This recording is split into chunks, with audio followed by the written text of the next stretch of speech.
Hər zabit, hər əskər hərbi formanı geyindiyi zaman lazım gələrsə vətəni üçün canından keçməli olduğunu çox gözəl başa düşür. Azərbaycanımızın igidləri bundan nəinki çəkinir, əksinə, vətən üçün şəhid olmaq arzusu ilə yaşayırlar. Çünki şəhid olaraq öz adlarını əbədi olaraq xalqın yaddaşına yazdıracaqlarını bilirlər. Vətəni uğrunda düşünmədən canından keçən igidlərimizdən biri də şəhid mayor Mansurov Elçin Elşənoğludur. Elçin 1984-cü il noyabr ayının 25-də Binə qəsəbəsində anadan olmuşdur. Yardımlı rayonu Kürəkli kənd orta məktəbində təhsil alan Elçinin müəllimləri də, yoldaşları da onun zabit olacağını bilirdilər. Çünki Elçin hər dəfə bu barədə söhbət edər, həyatını vətən torpaqlarını qorumağa, vətənin müdafiəsinə həsr edəcəyini deyərmiş. 2003-cü il Heydər Əliyev adına Azərbaycan Ali Hərbi Məktəbinə qəbul olan Elçin, burada şərəfli zabit həyatının bütün sirlərini öyrənir və nümunəvi kursant kimi təhsilini başa vurur.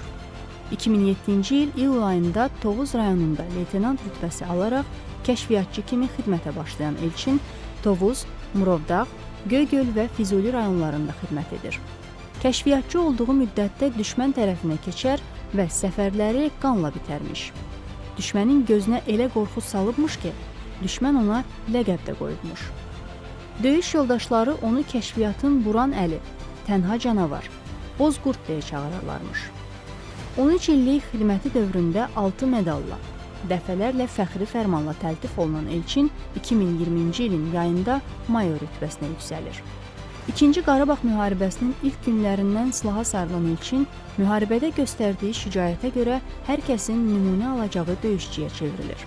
Elçinin komandirliyi altında 24 nəfərlik qrupdan ibarət heyət heç bir itki vermədən düşmən postunu ələ keçirir.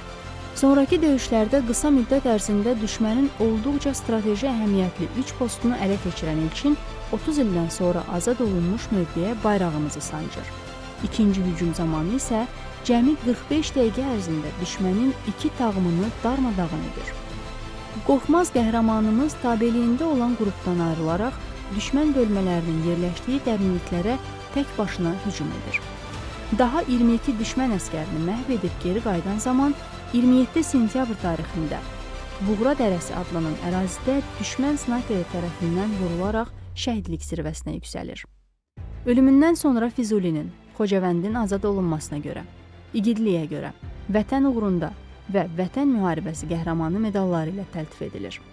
Şəhid mayor Mansurov Elçin Elşənoğlu Bakıda 2-ci Şəhidlər Xiyabanında torpağa tapşırılır.